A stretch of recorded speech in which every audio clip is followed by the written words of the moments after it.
ఆకాశ పక్షులు చింతించునా, అన్యులు చింతింతురు. ఆ దేవుని పిల్లలు చింతించునా, అడవి పూలు చింతించునా, ఆకాశ పక్షులు చింతించునా, అన్యులు చింతింతురు. ఆ దేవుని పిల్లలు చింతించునా, చింతించకే ప్రాణమా, చింతించకే ప్రాణమా, నీ జీవాత్మదాతని నమ్ముము, నీ జీవాత్మదాతని నమ్ముము. అడవి పూలు చింతించునా,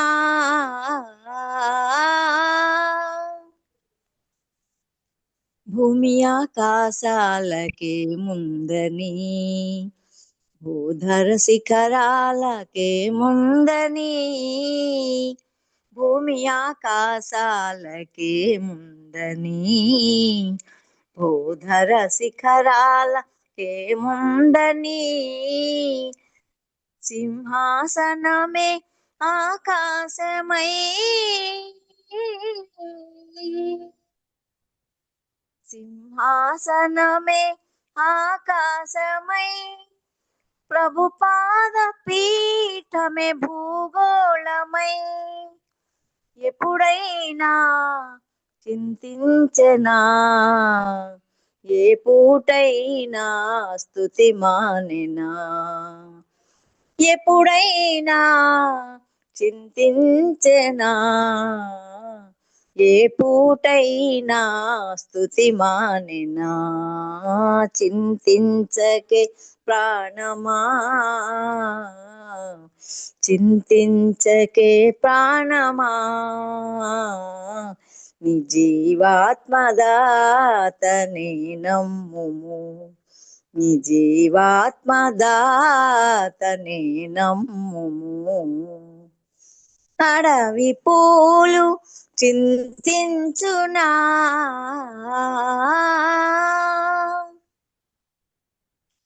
చీకటి ఏలే నా జీవితం, శోకము నిండినదా జీవితం, చీకటి ఏలే నా జీవితం, శోకము నిండినదా జీవితం,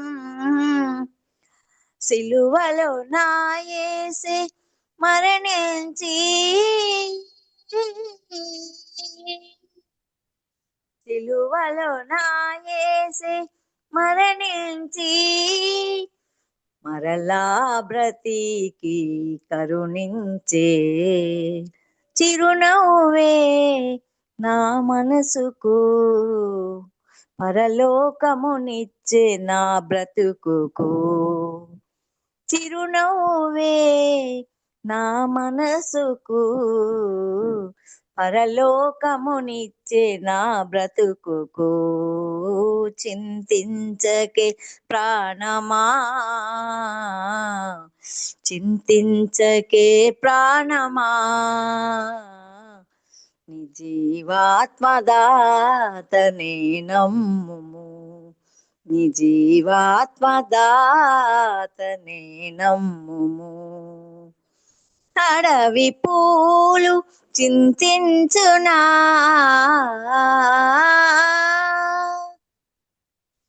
నీ చింత యావత్తు నే మోతును, నీ భారమంతయు నే భరింతును, నీ చింత యావత్తు నే మోతును, నీ భారమంతయు నే భరింతును అని పరిశుద్ధాత్ముడు పలుకగా, ఆత్మజ్యోతి తానే కదా, నా దేహం మన్నే కదా నా సర్వం ప్రభువే కదా నా దేహం మన్నే కదా నా సర్వం ప్రభువే కదా చింతించకే ప్రాణమా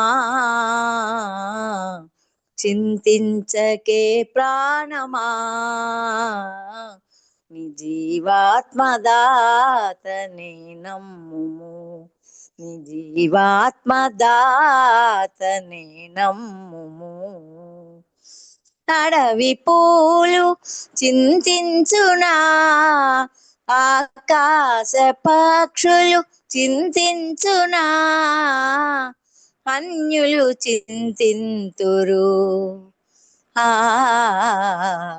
దేవుని పిల్లలు చింతించునా అడవి పూలు చింతించునా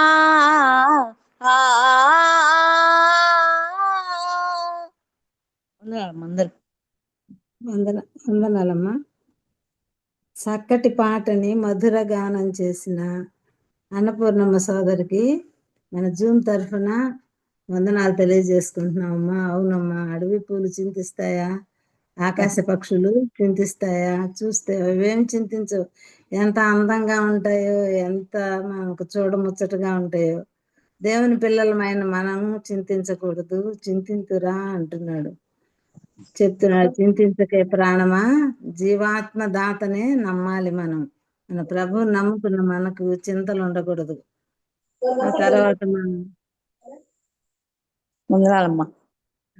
వందనాలమ్మ. తర్వాత మనం చూసినట్లయితే అమ్మా, మన చింత యావత్తు మోస్తానని, మన భారం నేను భరిస్తానని పరిశుద్ధాత్ముడు చెప్తా ఉన్నాడు. మనం చింతించాల్సిన అవసరం లేదు. మన భారాలు, మన చింత యావత్తు ప్రభు మీద వేయాలి. ప్రభు సృజించిన సృష్టి అంతా ఆయన్ని స్తుతిస్తా ఉంది. పాదపీఠము, ఆకాశము, భూధర శిఖరాలు అన్ని ఆయన్ని పూజిస్తూ స్తుతిస్తూ ఉన్నాయి. మా ఎప్పుడు చింతించలేదు, స్తుతి మానలేదంటమ్మా. కాబట్టి నువ్వు నేను కూడా చింతించే వాళ్ళంగా, స్తుతించకుండా మానే వాళ్ళంగా ఉండకూడదు. మనం దేవుని సృష్టి, ఆయన ప్రజలు, మనకు ఎన్నో మేళ్లు ప్రభు చేస్తున్నాడు. చింతలున్నాయి, దుఃఖాలున్నాయి, భారాలున్నాయి, అవన్నీ ప్రభు మీద వేసేసి మనం ప్రభువుని స్తుతించే వాళ్ళంగా, ప్రభు మీద ఆనుకునే వారంగా ఉండాలి. చీకటి నిండిన జీవితాలే, శోకం నిండిన జీవితాలే, శిలువలో మరణించి మరలా బ్రతికిన ప్రభువుని జ్ఞాపకం చేసుకొని ప్రభు పైన మన భారాలు, చింతలు వేసమ్మా. మనం ఈ లోకంలో కొనసాగాలి. చక్కటి పాటని చక్కగా మధుర గానం చేసిన అన్నపూర్ణమ్మ సోదరి, మన ఓ రకంగా చెప్పాలంటే ఎస్తేర్ ప్రేయర్ వారియర్స్ ఆస్థాన గాయకురాలు, చక్కగా పాడారమ్మా. మధుర గానం చేసినందుకు ఎస్తేర్ ప్రేయర్ వారియర్స్ తరఫున మీకు వందనాలు తెలియజేసుకుంటున్నామమ్మా. ఇప్పుడు శ్రేష్టమైన సమయానికి వచ్చామమ్మా. మరి మన ప్రియ సోదరి పెద్దలు కెజే సిస్టర్ గారు మనకి వాక్యాన్ని అందిస్తారు. అందరం మ్యూట్ లో ఉండి శ్రద్ధగా దేవుని వాక్యాన్ని ఆలకించి అనుసరిద్దామమ్మా. బాగా వింటున్నాం, దేవునికి స్తోత్రాలు. మనం అందరం అనుసరించే వాళ్ళల్లో కొంత ఫెయిల్ అయిపోతున్నాం. అలా కాకుండా జాగ్రత్తగా వాక్యం విన వాక్యాన్ని మన జీవితాల్లో అన్వయించుకుందాం.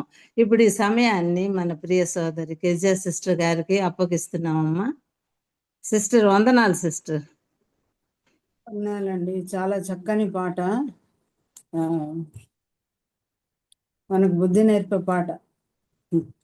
దేవుడు అడవి పువ్వుల ద్వారా, అడవి పక్షుల ద్వారా, చింతించని వాటి ద్వారా, ఆత్మలేని జీవుల ద్వారా మనకు పాఠం నేర్పిస్తున్నాడు. అందుకే దేవునికి స్తోత్రాలు. నిజమే, మధుర గాయకురాలను దేవుడు మనకి ఇచ్చాడు. చాలా మంది కూడా చక్కగా పాడుతున్నారు. దేవుని తలాంతులను బట్టి దేవునికి వందనాలు. పాడిన సోదరికి మరొకసారి అభినందనలు తెలియజేస్తున్నాం. ఎప్పటి వల్లనే క్విజ్ చూసుకుందాము కొద్దిసేపు. క్విజ్కు అందరూ సిద్ధమేనా అనుకుంటాను.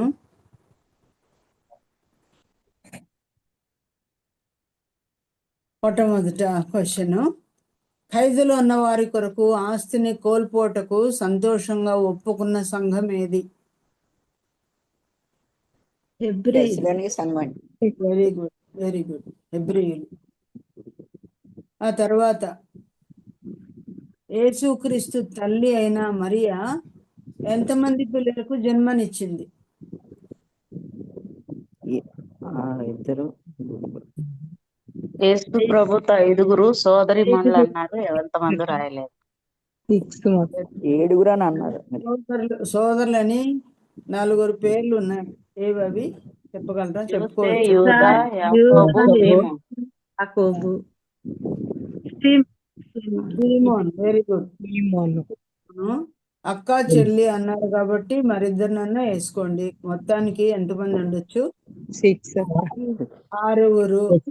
యేసు ప్రభు మొత్తం 7 మంది. Very good. నెక్స్ట్, యేసు ప్రభు స్వదేశంలో ఎక్కువ అద్భుతములు ఎందుకు చేయలేదు? వారి అవిశ్వాసం. వాళ్ళ అవిశ్వాసాన్ని బట్టి, వారి అవిశ్వాసాన్ని బట్టి. ఇతడు కాదు. ప్రవక్త తన స్వదేశంలో గనుడని ఎంచబడ్డాడు. ఇతడు కాదు. మత్తయి సువార్త 12:19 వచనంలో, 12వ అధ్యాయం 19వ వచనంలో, ఈయన జగడమాడడు, వీధుల్లో ఆయన శబ్దం ఎవనికి వినబడదనని ఎవరిని గురించి వ్రాయబడింది? ప్రభువారి గురించి ప్రభువైన యేసుక్రీస్తుని. ప్రభువుని గురించి బాప్తిసమిచ్చు.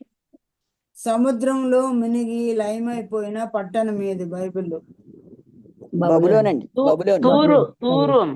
తూరు పట్టణం. Very good.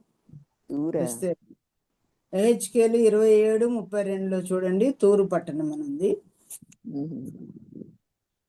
నీవు దానియేలు కంటే జ్ఞానవంతుడవు, దేవునికి కలిగిన అభిప్రాయము కలిగి ఉన్నావని దేవుడు ఎవరిని గూర్చి అన్నాడు? సాతాను గురించి.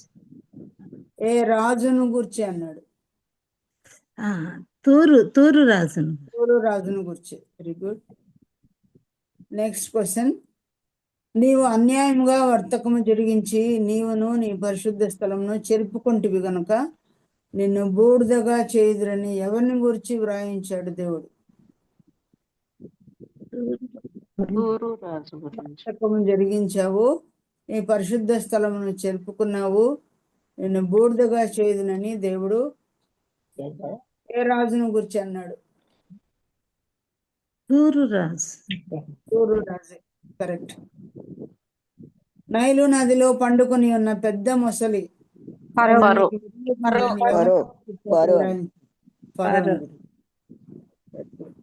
ఐగుప్తు ఇశ్రాయేలుకు డాష్ వంటి కర్ర ఆయను. ఎలాంటి కర్ర? పెద్దగా చెప్పమ్మా ఇన్పల్ల.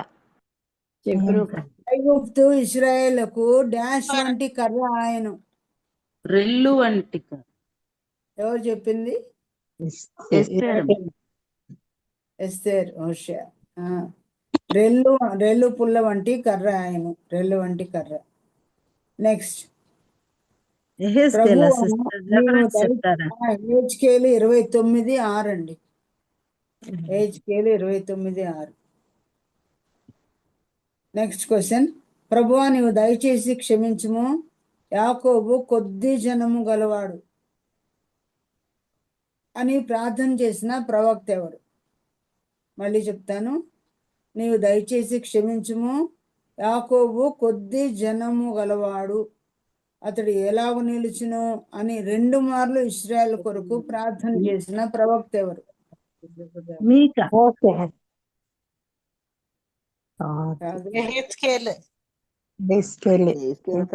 పెద్ద ప్రవక్త కదా.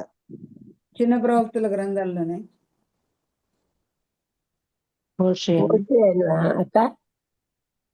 యోవేలండి. ఆమోస్.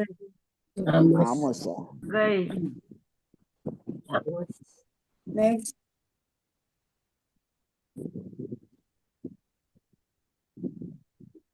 గిద్యోను న్యాయాధిపతి ఈ పెద్ద కుమారుని పేరేంటి? ఎతేరు పెద్ద కుమారుడు. చిన్న కుమారుని పేరేంటి? అబీమెలెక్.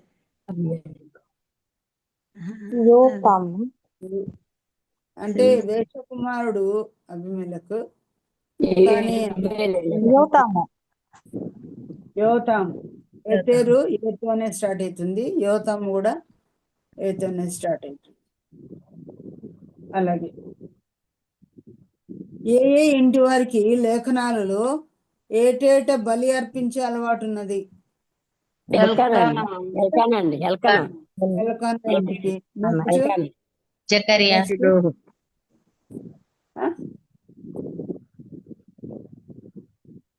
యెషయి ఇంటి వారికి కూడా అంతే కదా. దావీదు చెప్తాడు, మాకు బలి అర్పించే కార్యక్రమం ఉందని. ఏటేట వారు కూడా మీకు కావాలంటే యెషయి, మొదటి సమూయేలు సారీ ఎల్కానా మొదటి సమూయేలు గ్రంథంలో మనకు కనిపిస్తుంది. యెషయా 26లో కూడా కనిపిస్తుంది. సమూయేలు గ్రంథంలో యెషయా ఇంటి వారికి అని కూడా ఉంది. నెక్స్ట్, పైబట్ట లేని వాడే ప్రవచించిన ప్రవక్త అని ఎవనికి పేరు వచ్చింది? సౌలుకి. ఏలియా అండి. సౌలు. సరే, సహజ మరణాన్ని పొందిన యేసు ప్రభు యొక్క ఏకైక శిష్యుడు ఎవరు? యోహాను. యోహానండి. యోహాను యోహాను ప్రియ శిష్యుడైన యోహాను. యేసు. యేసు. తన ఎద్దకు వచ్చిన లేవీయులు, యాజకులు నీవు ఎవడవు అని అడిగినప్పుడు యోహాను తనను గురించి ఏమని వారితో చెప్పాడు? ఆయన చెప్పుడు క్రీస్తుని కానని చెప్పాడు. క్రీస్తుని కానని చెప్పాడు. నీవు క్రీస్తు వాడు విప్పడానికైనా యోగ్యుడని కానని చెప్పాడు. కానీ వాళ్ళతో ఏం చెప్పాడు? లేవీయులు, యాజకులతో అరణ్యంలో మార్గం సిద్ధపరచు, ప్రభు త్రోవను సరళం చేయుడి అని అరణ్యం చెప్పు, కేక వేసిన శబ్దమును.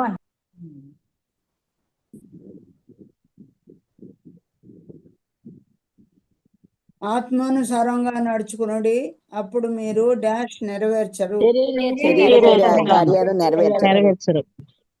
ఎవరైనా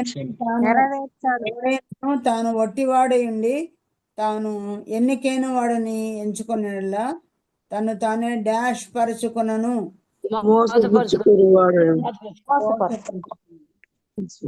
ఇప్పుడు కొన్ని రెఫరెన్స్లు నేను చెప్తాను, మీ ఇంట్లోనే ఉంటాయి ఆ వస్తువులు. ఎవ్వరూ చెప్పకుండా బయటికి చెప్తే వాళ్ళు వెళ్ళి తెస్తారు. అలా కాకుండా ఆ వస్తువు ఎవరు చూపిస్తారో వాళ్ళు పాయింట్ తీసుకున్నట్టు. ఇప్పుడు చూడండి, మీ బైబిల్స్ అన్ని తిప్పాలని మనవి చేస్తున్నాను. ఎందుకంటే ఎప్పుడు చెప్పిన వాళ్ళే చెప్తా ఉంటారు, తెచ్చిన వాళ్ళే తెస్తూ ఉంటారు కదా. ఇప్పుడు ఇళ్ళలోనే ఉంటాయి కాబట్టి వాటిని మీరు నాకు తెచ్చి చూపించాలని మనవి చేస్తున్నాను. మొదటిది మత్తయి సువార్త 5:26. అందులో ఉన్న వస్తువు ఏంటో చూపించాలి వీడియోలో. మత్తయి సువార్త 5:26.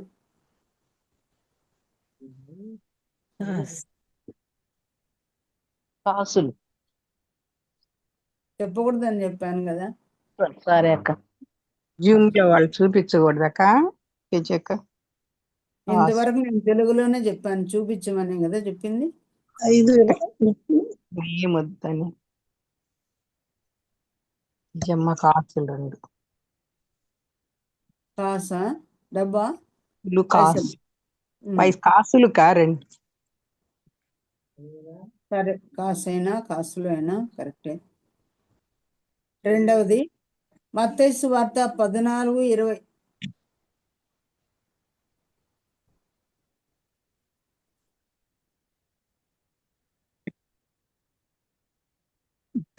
ఉన్నాయమ్మా.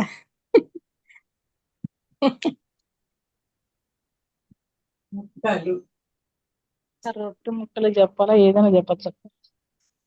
పిల్లలంటే మా ఇంట్లో 5 పిల్లలు. 14:20 చదువుతారా? ఏముంది? వారందరూ తిని తృప్తి పొందిన తరువాత మిగిలిన ముక్కలు 12 గంపల నిండా ఎత్తిరి. ఏందో బిస్కెట్ అవి రొట్టె ముక్కలా కుమారి ఇంకేం వస్తువులు లేవు అందులో. అక్క పిల్లలు ఉన్నారట.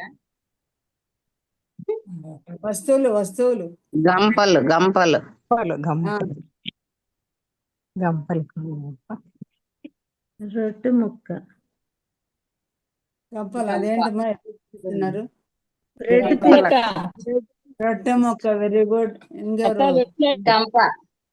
గంపలక్క గంప, very good. రెండు కరెక్టే. గంప ఉంది, రొట్టె ముక్క ఉంది, బ్రెడ్ చూపించారు. మంచిది. దీనిలో మీ చురుకుదనం ఎంత? గంప చూపించింది ఎవరు? రత్నమ్మ. రత్నమ్మ, వెరీ గుడ్ నాన్న. రొట్టెనే చూపించానక్క. వెరీ గుడ్ మా. వీళ్ళందరూ చురుకైన స్త్రీలు అన్నమాట. ఎవరైనా ఆన్సర్ చెప్పిన వాళ్ళందరూ చురుకైన వాళ్ళు మీరు. నెక్స్ట్ మనోన్మన్న ఆంటీ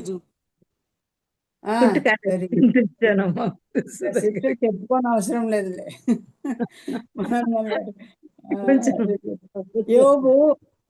యోబు 5:18.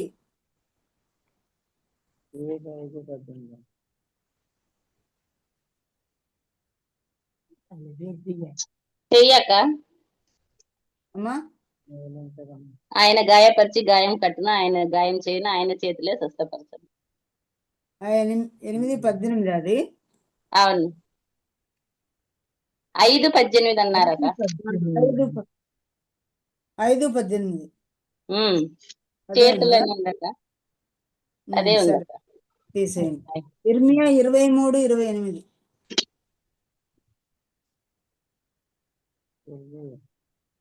8:23 అక్క. 23:28 ఇర్మియా.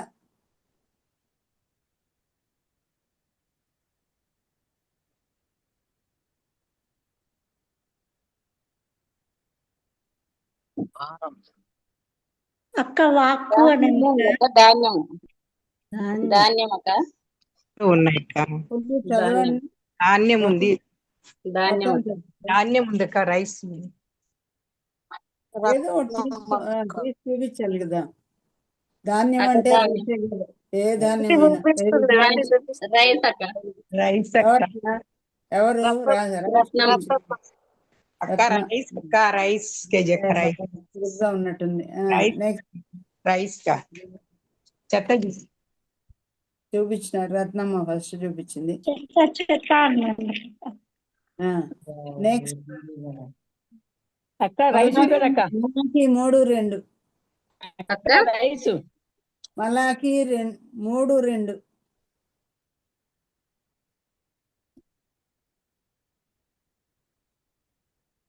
అన్ని చూపిస్తా అన్నారు ఇక్కడ బైబుల్ పట్టుకొని. బాగా ప్రోగ్రామ్ ఉన్నప్పుడు నేను తీసుకెళ్తున్నాను. అక్క సబ్బు అక్క. Very good. రక్తమేనా? సిస్టర్. Very good. మంచిదండి. Thank you. నెక్స్ట్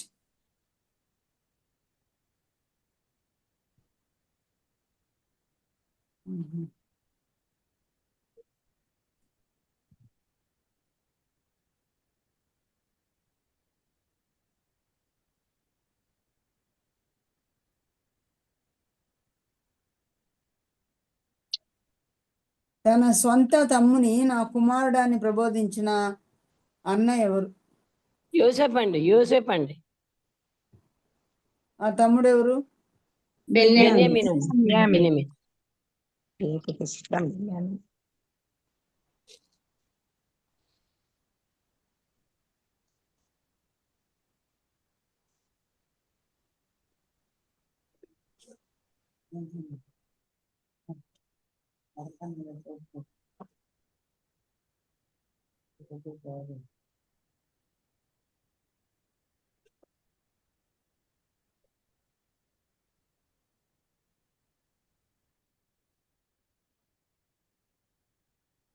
అక్క వాయిస్ మనోన్మన్ అక్క. అమ్మా, అక్క వాయిస్ ఆకరాల అక్క వాయిస్. వీళ్ళలాగా మనందరము చురుగ్గా ఉండాలని మనవి చేస్తున్నాము. అదే 27వ తారీఖున ఇంకా చాలా క్విజ్ క్వశ్చన్స్ ఉంటాయి. 2, 3, 4 అడుగుతారు కాబట్టి చాలా చురుగ్గా ప్రయత్నం చేయాలని మనం చేస్తున్నాము. మంచిది, మా అందరూ చక్కగా చెప్పారు. ఇప్పుడు దేవుని వాక్యానికి మనం వెళ్దాం. యెషయా గ్రంథం 54వ అధ్యాయంలో దేవుని వర్తమానంను మనం విందాం. యెషయా గ్రంథం 54వ అధ్యాయము 1వ వచనం నుండి కొన్ని వచనాలు మాత్రమే ఈవేళ మనం నేర్చుకున్నాము. మొదటి 2 వచనాలు లేదా గొడ్రాల పిల్లలు కనని దాన జయగీతమెత్తుము, ప్రసవ వేదన పడని దాన జయకీర్తనెత్తి ఆనందపడుము. సంసారి పిల్లల కంటే విడవబడిన దాని పిల్లలు విస్తారమగుదురని యెహోవా, సంసారి పిల్లల కంటే విడవబడిన దాని పిల్లలు విస్తారమగుదురని యెహోవా సెలవిచ్చుచున్నాడు. నీ గుడారపు స్థలములు విశాలపరచును, నీ నివాస స్థలముల తెరలు నిరాటంకముగా సాగనిమ్ము. నీ త్రాళ్లను పొడుగు చేయుము, నీ మేకులను దిగగొట్టుము. 3, 4 మరొకరు చదువుతారండి. 3, 4 వచనాలు కుడివైపునకును ఎడమ వైపునకును నీవు వ్యాపించదవు. నీ సంతానము అన్యజనుల దేశమును స్వాధీనపరచుకొనును. పాడైన పట్టణములను నివాస స్థలములుగా చేయును. భయపడకుము, నీవు సిగ్గుపడనక్కరలేదు. అవమానమును తలంచకుము, నీవు లజ్జపడనక్కరలేదు. నీవు నీ బాల్యకాలపు సిగ్గును మరచుదువు, నీ వైధవ్యపు నిందను ఇక మీదట జ్ఞాపకం చేసుకొనవు. Thank you. ప్రార్థన చేసుకుందాం. ప్రభు సన్నిధిలో ఆయన మీద ఆధారపడదాం. ఈ వాక్య వచనాల యొక్క అర్థాన్ని మనం తెలుసుకొని పాఠాన్ని పొందడానికి ప్రభు సముఖంలో ప్రార్థన చేసుకున్నాం. కరుణావాత్సల్య సంపూర్ణమైన తండ్రి, శ్రేష్టమైన గొప్ప దేవుడవు, దేవుళ్ళలో యెహోవాయే దేవుడు, యెహోవాయే దేవుడు అని కీర్తింపబడిన దేవుడవు ప్రభా. యెహోపరాలు నీవే, సృష్టికర్తవు నీవే, నిజమైన దేవుడవు నీవే, ఆది దేవుడవు ప్రభా. నిన్న నేడు నిరంతరం ఏకరీతిగా ఉన్న దేవుడవు ప్రభా. మా దేవుడుగా, మన దేవుడుగా తండ్రి, మీరు అనేక రీతులుగా గొప్ప దేవుడుగా తండ్రి మీరు మాకు వాక్యంలో మీరు కనపరుచుకున్నారు. స్తోత్రం. మా జీవితంలో అనుభవంలో కూడా మేము ఎరుగుదము. నా దేవుడు అని చెప్పుకునే ఆ పర్సనల్ ఎక్స్పీరియన్స్ మీరు మాకు అనుగ్రహించారు. మిమ్మల్ని మీరు బయలుపరుచుకున్నందుకు వందనాలు. మా రక్షకుడు, మా విమోచకుడు ప్రభువా నాయన, అందుని బట్టి మిమ్మల్ని స్తుతిస్తూ ఉన్నాం. సిలువలో మీ ప్రియ కుమారుని ద్వారా మీరు జరిగించిన బలియాగం ద్వారా తండ్రి రక్షకుని మేము పొందుకొని నిజ రక్షణ పొందగలిగాం. మీకు వందనాలు. రక్షణలో ఎదుగుట కొరకై నిర్మలమైన వాక్యమైన పాలను, గొప్ప మర్మాలను, అనేక బోధలను, నీ ఆజ్ఞలను ప్రభువా, అనేక ఉపదేశములను మాకు అనుగ్రహిస్తూ నీ ఉపదేశ క్రమమునకు మమ్మల్ని లోపరుచున్నందుకు మీకు వందనాలు. 66 గ్రంథములను మాకు ఇచ్చినందుకు మీకు స్తోత్రములు నైనా. వాక్యమైన దేవా, మిమ్మల్ని స్తుతిస్తూ ఉన్నాము. నీ వాక్యమును అర్థం చేయించే మీ పరిశుద్ధాత్మను బట్టి నీకు వందనాలు. వాక్యపు లోతుల్లోకి మమ్మల్ని నడిపించమని, త్వరలో పెళ్లి కుమారుడుగా రాబోతున్న మీ ప్రియ కుమారుని రాకడ కొరకు సరైన దీటైన అలంకరణ కలిగి ప్రభువైన యేసు రమ్మని చెప్పే బిడ్డలుగా మమ్మల్ని తయారు చేయమని విజులో తోడుగా ఉన్నందుకు వందనాలు చెల్లిస్తూ, ఇటు గొప్ప సంగతులు పలుకుటకు నా చేత కాదు ప్రభువా, నీ ఆత్మ ద్వారా మీ దగ్గర మేము నేర్చుకోగోరుచున్నాం తండ్రి. మరి వాళ్ళే ప్రతిరోజు నీ సందుకు రాగలటకు సహాయం చేస్తూ ఉండగా, మీ పాదం దగ్గర కూర్చుని ఉండగా విని గ్రహించే హృదయాన్ని, లోబడే స్వభావాన్ని మాకు అనుగ్రహించమని, మాతో మాట్లాడమని యేసు ప్రభు దివ్యనామమున స్తుతించి వేడుకొని ప్రార్థిస్తున్నాం తండ్రి. ఆమేన్. ఆమేన్. ఈ అధ్యాయాన్ని స్టార్టింగ్ లో ఎత్తుకోవడంలోనే ఏమని పిలుస్తున్నాడు దేవుడు ఇక్కడ? గొడ్రాలు పిల్లలు కననిదానా? పిల్లలు కనని వారని, గొడ్రాలని. ఎవరైనా స్ట్రైట్ ఫార్వర్డ్ గా ఆ మాట అంటే ఎవరైనా ఇష్టపడతారండి? ఇష్టపడతారా? బాధపడతారు. చాలా అవమానకరంగా ఫీల్ అవుతారు. కానీ మనం అవమానకరంగా ఫీల్ అవ్వాలని దేవుడు చెప్పడం లేదు, కానీ దేవుడు ఆదరించే చెప్తున్నాడు కదా. ఎంత మంచి మాట. ఫుల్ సెంటెన్స్ చదువుకుంటే మనకు చాలా ఆదరణ అనిపిస్తుంది. గొడ్రాల పిల్లలు కననిదాన గొడ్రాల అంటే మరి దానికి అర్థం చెప్పాల్సిన అవసరమే లేదు. ప్రతి ఒక్కరికి తెలుసు. ఏ భాషలో ఉన్న వాళ్ళకైనా గొడ్రాల అంటే వాళ్ళకి తెలుసు. ఆ మాట ఎంతో గుచ్చుకున్నట్టుగా ఉంటుంది. కానీ ఫుల్ సెంటెన్స్ మనం చదివితే పిల్లలు కననిదాన జయగీతమెత్తుము, ప్రసవ వేదన పడనిదాన జయకీర్తనెత్తి ఆనందపడము అని చెప్తుంటే నిజంగా దేవుడు దుఃఖపరచడానికి మాటలు అనడం లేదు, కానీ మనల్ని ఆనందపరచడానికే దేవుడు ఏవో మంచి మాటలు చెప్పడానికే ఈ చాప్టర్లో ప్రభు ఆ గొడ్రాలని పిలిచి మనల్ని దర్శిస్తున్నాడని అర్థమవుతుంది. ఇక్కడ ఎస్తేర్ ప్రేయర్ మ్యారేజ్ గ్రూప్లో చాలామంది మనం ఉన్నాము. ఇంచుమించు అందరూ కూడా పిల్లల్ని కనిన తల్లులుగానే ఉన్నాము. కానీ చాలా కొద్దిపాటి మందికి గొడ్రాలని ఎవరైనా లోకరీతిగా అనిపించుకుంటే హృదయాల్లో పైకి నవ్వుతూ కనిపించినా కానీ హృదయంలో ఎంత బాధ ఉంటుందో వారికి అర్థమవుతుంది ప్రియులారా. కానీ ఇప్పుడు దేవుడు అలాగా ఫిజికల్గా గొడ్రాలుగా ఉండే వాళ్ళని గురించి దేవుడు మాట్లాడడం లేదు, కానీ ఆత్మీయ గొడ్రాళ్ళుగా మనం ఉన్నామేమో మనల్ని హెచ్చరించడానికి, మనల్ని ఆనందపరచడానికి, హెచ్చరించి జయకీర్తన జయగానం చేయడానికి దేవుడు మాట్లాడుతున్నాడు. ముఖ్యంగా ఈ భాగంలో మనం చదివితే సంసారి పిల్లలు ఎవరు, విడవబడిన దాని పిల్లలు ఎవరు, ఆ యొక్క అధ్యాయంలో మనం నేర్చుకోవచ్చు. కనుక మొట్టమొదటి నుంచి మనం చూద్దాం. చూడండి, గొడ్రాల అని దేవుడు ఎవరిని అన్నాడో మనకు బాగా తెలుసు. గలతీ పత్రిక 4వ అధ్యాయంలో 7వ వచనములో కొత్త నిబంధనలో ఈ గొడ్రాలు ఎవరో వివరంగా అక్కడ రాయబడింది. చూడండి, గలతీ పత్రిక 4వ అధ్యాయం 7వ వచనం ఎవరైనా చదువుతారా? కాబట్టి ఇవిక నీవిక దాచడం కాదు. దాసుడవు కావు, కుమారుడవే.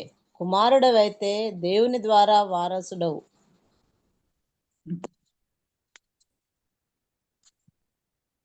4:7 అదేనండి ఉండేది. అవునా అంటే ఇదే ఉంది. సారీ 27, 4:7 కాదు 27. ఇందుకు కనని గొడ్రాల సంతోషించుము, ప్రసవ వేదన పడని దానా బిగ్గరగా కేకలు వేయము. ఎలయనగా పెనిమిటి గల దాని పిల్లల కంటే పెనిమిటి లేని దాని పిల్లలు ఎక్కువ మంది ఉన్నారు అని వ్రాయబడి ఉన్నది. చాలండి. ఇక్కడ కనని గొడ్రాల అంటే బైబిల్లో కొద్దిమంది గొడ్రాళ్ళు మనకు కనిపిస్తారు కదా. వాళ్ళ పేర్లు చెప్పమంటే మనం అందరం చెప్తాం. ఇంచుమించు పితరుల భార్యలందరూ ఎవరండి? ఫస్ట్ లో షారా గొడ్రాలుగానే ఉన్నారు ఫస్ట్. గాని ఆ తర్వాత రాహేలు గాని కదా, వీళ్ళందరూ కూడా ఇంచుమించు వాళ్ళందరూ గొడ్రాన్లే. కానీ మళ్ళీ వాళ్ళకి దేవుడు పిల్లల్ని ఇచ్చాడు కదా. మరి అలాగే ఎల్కానా ఇంట్లో గొడ్రాలుగా చాలా కాలం వరకు ఉండింది ఎవరు? హన్నాగా ఉన్నట్టు మనం చూస్తున్నాం. కనుక వీరందరినీ ఈ పేరుతో దేవుడు పిలిచినాడు. ఆయన ఆత్మీయంగా మనం కూడా ఎంతమంది యేసు ప్రభు నమ్ముకొని కూడా మన భర్త కొరకు పిల్లలను కన్నామే గాని పరమ భర్త నిన్ను సృష్టించిన వాడు నీకు భర్త అయి ఉన్నాడని ఆ ప్రభువు కొరకు ఒక ఆత్మ అయినా మనం ఫలించకపోయినట్లయితే, గర్భంలో దాల్చకపోతే, ఒక్క పిల్లనైనా ప్రభు కొరకు సంపాదన ఆత్మను మనం సంపాదించకపోతే మనకు కూడా ఇది ఒక పాఠమే అని మనం నేర్చుకుంటూ ఉన్నాం. ఆత్మీయంగా మనం అందరము మరి ఎన్నో ఏళ్ళైంది ప్రభుని నమ్ముకొని, కానీ ప్రభు కొరకు ఒక్క బిడ్డనైనా సంపాదించకపోతే మనల్ని హెచ్చరిస్తూ ఉన్నాడు. కష్టపడాలని కాదు, ఆ పేరును మనల్ని పెట్టి గుచ్చి మనల్ని హృదయాలను బాధపరచాలని కాదు, కానీ నీవు సంతోషించుమని పాత నిబంధనలో చెప్తున్నాడు, కొత్త నిబంధనలో కూడా అదే చెప్తున్నాడు. సంతోషించుము అని అంటూ ప్రసవేదన పడనిదానా బిగ్గరగా కేకులు వేయము. ఎలానగా పెనిమిటి గల దానికంటే పెనిమిటి గల దాని పిల్లల కంటే పెనిమిటి లేని దాని పిల్లలు బహు విస్తారంగా ఉన్నారని వ్రాయబడింది. చూడండి, షారా మొట్టమొదటి గొడ్రాలుగా మనం చెప్పుకోవచ్చు. చాలా కాలం వరకు ఆమెకు పిల్లలు లేరు అని మనం చూసి 25 ఏళ్ళ వరకు పిల్లలు లేరు. కానీ ఆ తర్వాత హాగర్ వచ్చింది. హాగర్కు కుమారుడు వచ్చాడు.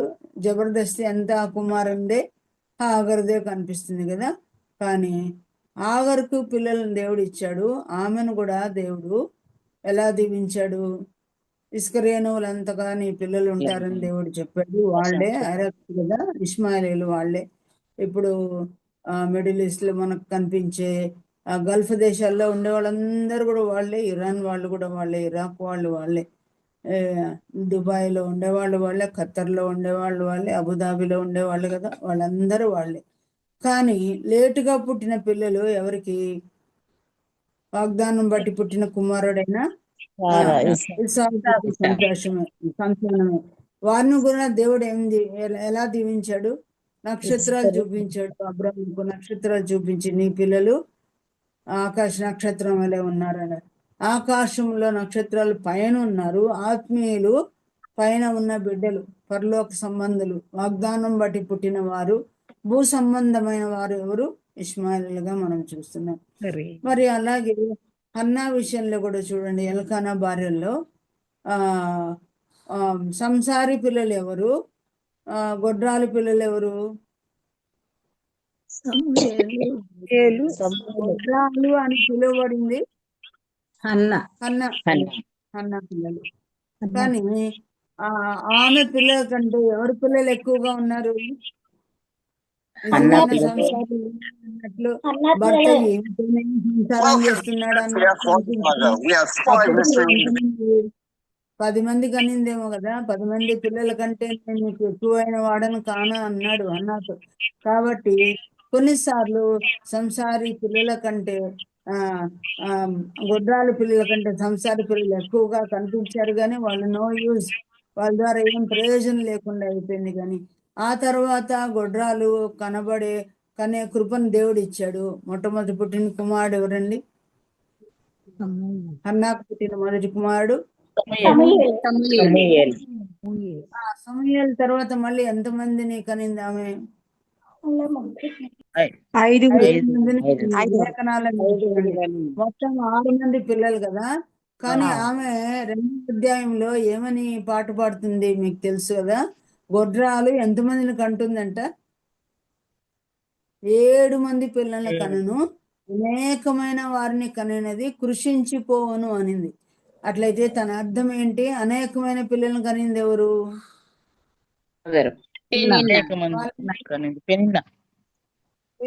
కదా. అనేక మందిని కనింది, క్షీణించిపోయింది. ఆ పిల్లలు కూడా క్షీణించిపోయి ఉన్నారు, వాళ్ళ అడ్రస్సే లేదు. కానీ ఈమె గొడ్రాలు అనబడిన ఆమె చెప్పిన ప్రకారం 7 మందిని కనాల్సింది, కానీ 7 మందిలో ఒకరు తక్కువ, అనగా ఇంచుమించు ఆ టార్గెట్ని ఆమె చేరుకోగలిగిందిగా మనం చూస్తున్నాం ప్రియులారా. మరి మన జీవితంలో ఆత్మీయంగా ప్రభు కొరకు ఎంతమందిని కనగలము? కనీసం 7 అంటే సంపూర్ణ సంఖ్య. 6 మందినైనా కన్నామా? మన 2 చేతులకు ఎన్ని వేలు ఉన్నాయి? 2 చేతులకు ఎన్ని వేలు? 5 వేలు. 5 మందినే సంపాదించుకున్నామా? ఒక చెయ్యన్ని వేళ్లతో ప్రభుని ఆత్మల్ని తీసుకుని వెళ్ళామా? అన్నా చెప్తుంది 7 కంటుందని, కానీ 6 కనింది. నాకు చాలా సార్లు క్వశ్చన్ అనిపిస్తుంది, 7 అనిందే 6 కనిందే అని అనిపిస్తుంది. కనుక దాని వర్మం ఏమిటో నాకు పైకి పోతేనే తెలుస్తుంది. కనుక మనము ప్రభు కొరకు ఎంతమందిని కన్నాం అనేది మనం ఆలోచన చేసుకోవాలి. ఈ పాఠం మన జీవితంలో గొప్ప హెచ్చరికగా ఉండును గాక. సరే, 3వ లైన్ చూడండి. సంసారి పిల్లల కంటే విడవబడిన దాని పిల్లలు ఎక్కువ మంది యగుదురు అని రాయబడింది. కనుక విడవబడిన దాని పిల్లలు ఎక్కువ మంది అంటే ఇశ్రాయేలు పిల్లలు మరి చెరలోనికి పంపబడినప్పుడు వారు విడువబడిన దానిగా పిలువబడుతున్నారు. విడవబడింది. ఒకప్పుడు దేవునితో ఉన్న బిడ్డలే కానీ విగ్రహారాధన చేసి వారు చెరలోనికి వెళ్ళిపోయినట్టు చూస్తున్నాం. అష్షూరు చెరకు ఇశ్రాయేలీలు, బబులోను చెరకు ఎవరు పోయారు? యూదులు, హెబ్రీయులు, యూదులు, బెన్యామీనులు వెళ్ళారు. కాబట్టి వారిని దేవుడు కొంతకాలం విడిచిపెట్టినట్లుగా అనిపించింది. కానీ దేవుడు అన్నాడు కదా, విడవబడిన దాన్ని రప్పించినట్టు నేను మిమ్మల్ని రప్పిస్తున్నానని మళ్ళీ చెరలో నుండి వారిని విడిపించాడు. విడవబడిన దాని పిల్లలు ఎక్కువ అయినట్టుగా మనం చూస్తున్నాం. అవును, దేవుడు వారిని తర్వాత విడిపించాడు. ఎక్కువ మంది పిల్లలు, ఒకప్పుడు పిల్లల్ని పోగొట్టుకున్న దానిగా ఇశ్రాయేలు కన్యక ఉన్నట్టు రాయబడింది. తిరిగి వాళ్ళు చెరలో నుండి వచ్చారు గనుక దేవుడు తిరిగి వారిని ఎక్కువ మంది పిల్లలు అయ్యేటట్టు మనం చేశాడు. ఇది ఇశ్రాయేలు పక్షమున. సరే, వదిలేసండి. ఇప్పుడు మనకేం పాఠం? విడవబడిన దాని పిల్లలు ఎక్కువ అయ్యారంట. అవునా? సంసారి పిల్లలుగా కనిపించింది. పెనీనా పిల్లలు, అబ్బాయి ఈమెతోనే భర్త సంసారం చేస్తున్నాడేమో అని అనిపించింది కదా. రాహేలు జీవితంలో కూడా మీరు గమనించండి, భర్తను తన దగ్గరికే రప్పించింది కానీ చెల్లెల ఇంటికి, అక్క ఇంటికి పంపించడం లేదు. కొనుక్కుందంట భర్తను కదా. ఏమని, దేనితో కొనుక్కుంది?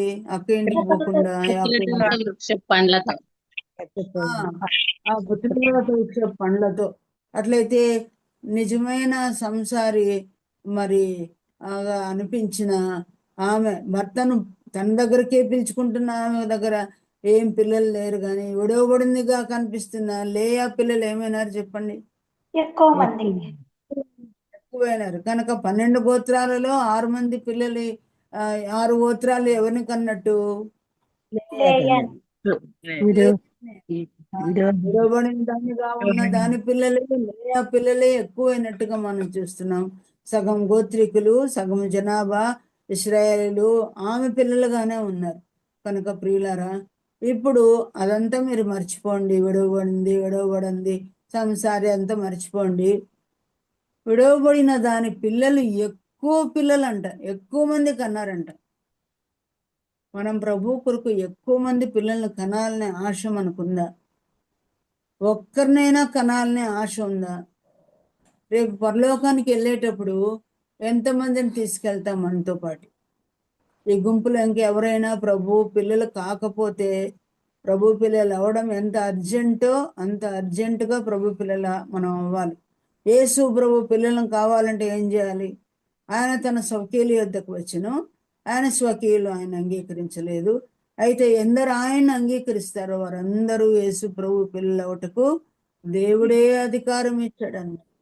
కనుక మనలో ప్రతి ఒక్కరము ప్రభు నమ్ముకున్న వాళ్ళుగా చాలా మంది ఉన్నారేమో. ఈ గుంపులో ఎవరైనా ఇంకా ప్రభుని నమ్మకపోతే యేసు ప్రభుకి హృదయం ఇవ్వండి. యేసు ప్రభు రక్తంతో కడగబడండి. ఉచితంగా దేవుని పిల్లలయ్యే అధికారము దేవుడు మీకు అనుగ్రహిస్తాడు. లేదా చాలా మంది ప్రభువుని నమ్ముకున్నాము అని అనుకుంటున్నామేమో కానీ మరి ప్రభు కొరకు ఎక్కువ మందిని మనం కంటున్నామా? ఎక్కువ మందిని కనాలనే ఆశ ఉందా?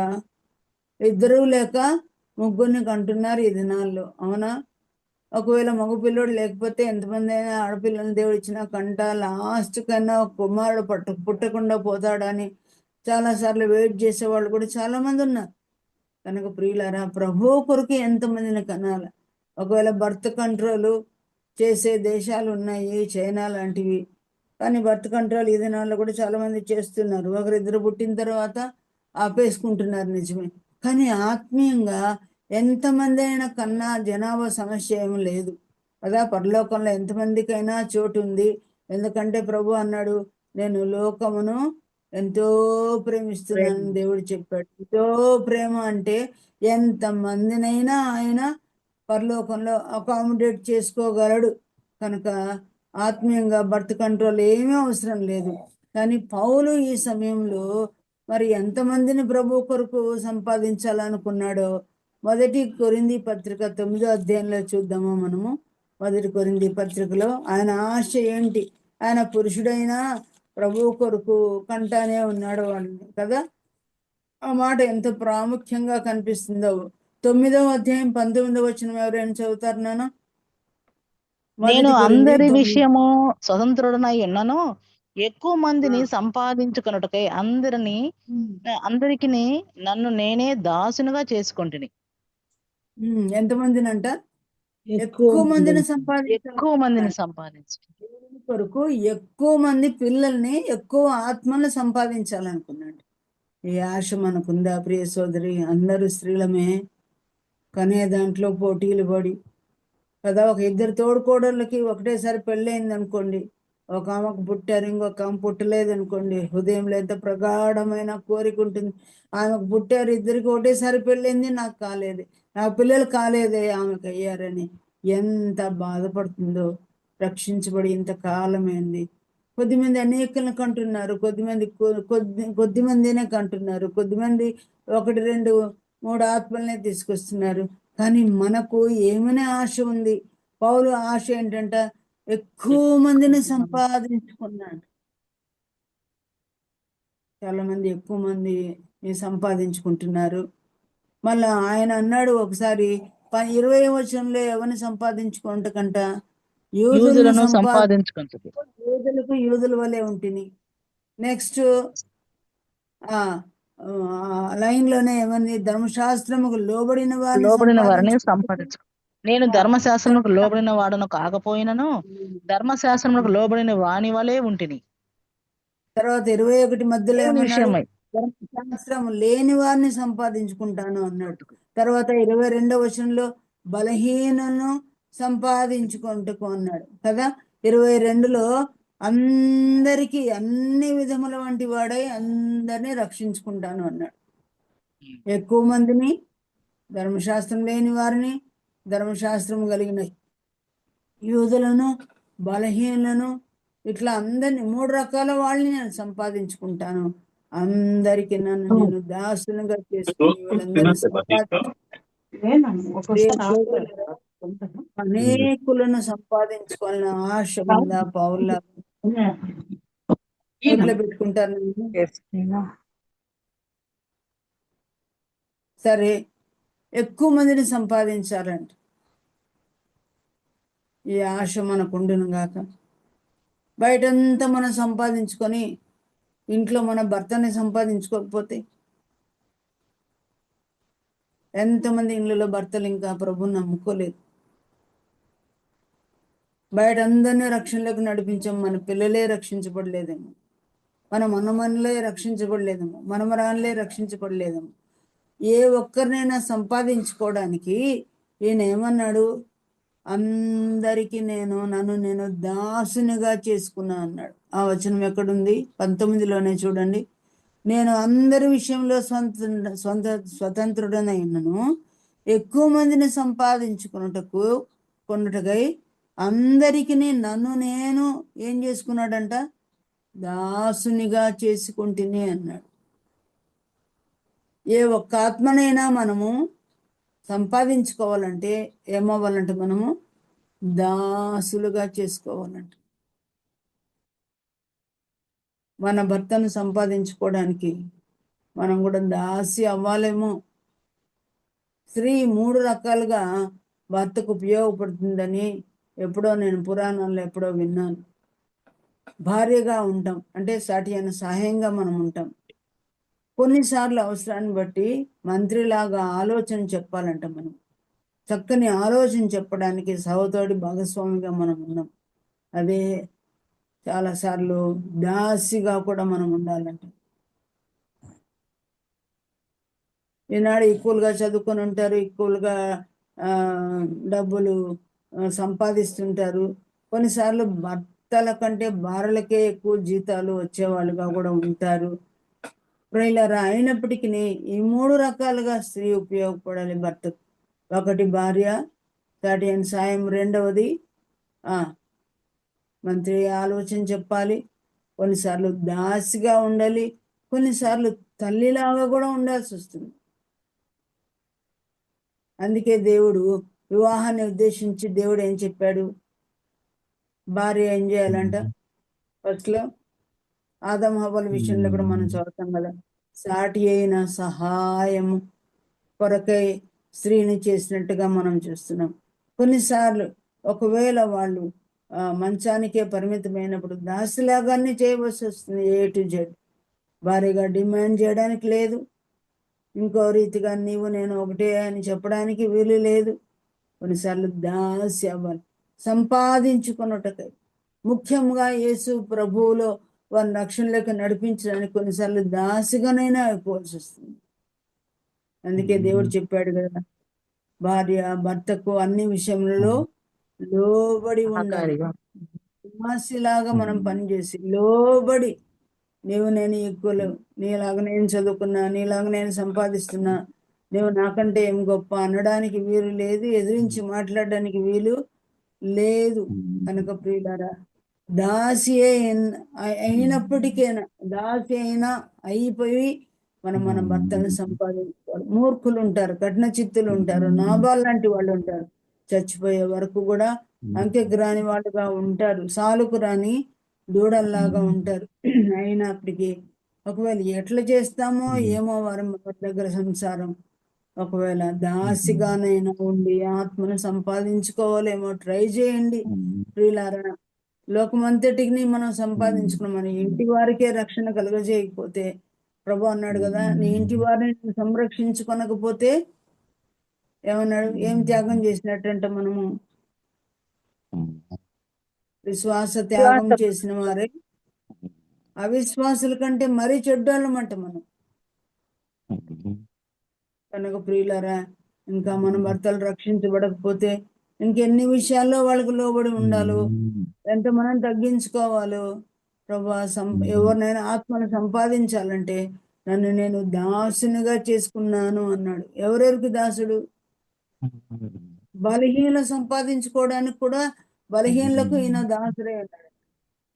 లేదా బలవంతుల్ని సంపాదించుకునే దానికి దాసుడే అంటే ఒకవేళ అర్థం ఉందేమో కానీ, తనకంటే ఎంతో బలహీనులైన వారిని, ఒకవేళ బీదవారును, స్తోమత తక్కువ కలిగిన వారును, మరి లేకపోతే దరిద్ర స్థితి దిగువ రేఖలో ఉన్న వారును, ఎవరినో నయాన భయాన ఎట్లయినా వారి కోసం దాసత్వం చేసైనా సంపాదించుకున్నాడు. ప్రియులారా, మన భర్తలను, మన పిల్లలను ఇంకా ఎంత తల్లిగా ప్రేమ వారికి చూపించో, ఎంత దాసురాలుగా మనం ఉండి భర్తలను సంపాదించుకోవాలో, పిల్లల్ని సంపాదించుకోవాలో, ఎట్లు ప్రభువా నాకు సాధ్యం కాలేదు, ఎట్లు చేస్తే వారిని, ఎట్లు ప్రేమిస్తే వారిని, ఎట్లు సేవ చేస్తే వారిని నేను సంపాదించుకోగలను ప్రభా. నా భర్తను నేను కాకపోతే ఎవరు రక్షిస్తారు ప్రభా అని ఎవరిని రానేడు, ఎవరితో మాట్లాడు, కఠినాత్మ చిత్తం కలిగిన వాడు ఎట్లా ఈ పిల్లల్ని నేను రక్షించుకోవాలని పనిలా వెళ్ళపడాలి. మన ఇంటికి ఎవరు వస్తారు? ఎవరిని రానియరు కదా. నాబాలు ఎలాంటి వాడు? పనివారే అన్నారు. మన యజమానుడు ఎవరిని తనతో మాట్లాడనివాడు అని చెప్పినారు. కనుక ఇలాంటి వాళ్ళు ఉంటారు. వాళ్ళు చర్చిలకు రారు, బైబిల్ చదవరు, ఉండేడు చింపేస్తారు. ఎట్లా ఈ బిడ్డల్ని ఎట్లా సంపాదించుకోవాలి? ప్రభు యేసును నమ్మండి, అప్పుడు ఏమన్నాడు దేవుడు, అప్పుడు మీరును మీ ఇంటి వారును రక్షించబడుతుందని. కనుక ప్రభు, ఇది నాకే ఇచ్చిన ఆ యొక్క బాధ్యత నాకే ఇచ్చిన ప్రభు, నేను ఎట్లా సంపాదించుకోవాలనేది. ఒకవేళ ఈ వాక్యమే దేవుడు మనతోనే నీతోనే చెప్తున్నాడేమో ప్రియ సోదరి, దాసురాలుగా తగ్గించుకో, డిమాండ్ చేయొద్దు. ఏమంత వంగిపోవాలని ఆయనకి, ఏమంత వంగిపోవాలని ఆయనకి, నా జీతం నేను సంపాదించుకుంటున్నాను, నన్నేం సాగుతున్నాడు అని ఇట్లాంటివి పంతాలకి మనం పోకుండా ఒకవేళ దాసిగా ప్రేమగా చూడండి. తప్పకుండా ప్రభు అన్నాడు. 1 పేతురు 3:1-2 ఏమని చెప్తుందమ్మా? 1 పేతురు 3:1-2 చదువుదామా? సందర్భాన్ని స్త్రీలారా, మీరు మీ పురుషులకు లోబడిండుడి. అందువలన వారిలో ఎవరైనాను వాక్యమునకు అవిధేయులైతే వారు భయముతో కూడిన మీ పవిత్ర ప్రవర్తనను చూసి వాక్యము లేకుండానే తమ భార్యల నడవడి వలన రాబడవచ్చును. మాట ఉంది ఏమని? భయముతో కూడిన మీ పవిత్ర ప్రవర్తన. ఒక రీతిగా అయితే భయం మనలో లేదేమో, భర్త అనే భయం లేదేమో, భయముతో కూడిన పవిత్రత మనలో లేదేమో, పవిత్ర ప్రవర్తన మనలో లేదేమో, ఎందుని బట్టి రక్షించబడలేదు ఏమో మరి మనకు తెలియదు. పరీక్ష చేసుకొని దేవుని అడగండి, తప్పకుండా దేవుడు ఆ విషయంలో సహాయము తప్పకుండా చేస్తాడని దేవుని వాక్యాన్ని బట్టి మనము నమ్మగలము. సరే, అలాగూ అంటూ ఏమన్నాడు? 6వ వచనంలో ఏమన్నాడు చూడండి. 6వ వచనం, ఆ ప్రకారము శారా అబ్రహామునకు యజమానుడని పిలుచుచు అతనికి లోబడి ఉండెను. మీరును యోగ్యముగా నడుచుకొనుచు ఏ భయమునకు బెదరకయున్న ఎడల ఆమెకు పిల్లలగుదురు. ఆమెకు పిల్లలు. షారా షారా పేరు ముందు పేరు ఏం పేరు చెప్పండి? షారాగా ఆమె పిలువబడక మునుపు షారా ఎటువంటిదంట? షారాయి అంటే జగడగొండి అని ఉంది కదా, జగడగొండి. ముందు ఒకవేళ ఒంటికాలతో భర్త మీదకి పోయేదేమో జగడగొండి, ఆ తర్వాత షారాగా మార్చబడిన తర్వాత ఆమె భర్త ఎడల ఎలా ఉందంట? యజమానుడని పిలువబడిందంట. ఆమె భయంతో కూడిన పవిత్ర ప్రవర్తన మార్పు చెందింది కాబట్టి యజమానుడని పిలుస్తూ ఆయనకు లోబడి ఉండను. అంటే ఇంతకు ముందు జగడగొండిగా ఉన్నప్పుడు లోబడి ఉండే ప్రసక్తే లేదు, కానీ ఇప్పుడు జగడమాడని భయముతో కూడిన పవిత్ర ప్రవర్తనను బట్టి దేవుడు ఆమెను మనకు తల్లిగా చేశాడు. మీరు ఆమెకు అలాగ లోబడి ఉన్నట్లయితే మీరు కూడా ఆమెకు పిల్లలు అవుతారు అని దేవుడు చెప్పినట్టుగా, ఒకవేళ మన ప్రవర్తనలో మార్పు చెందడానికే భర్త కఠినాత్మ చిత్తం కలిగి ఉన్నాడేమో. చూడండి ప్రియులారా, ఒకవేళ దేవుడి మాటలు మనతో మాట్లాడుతుంటే మరి ఎందుకు మనల్ని మనం చేంజ్ చేసుకోకూడదు? మనం ఎందుకు మారకూడదు? మనం మారితేనే మన భర్త మారతాడేమో.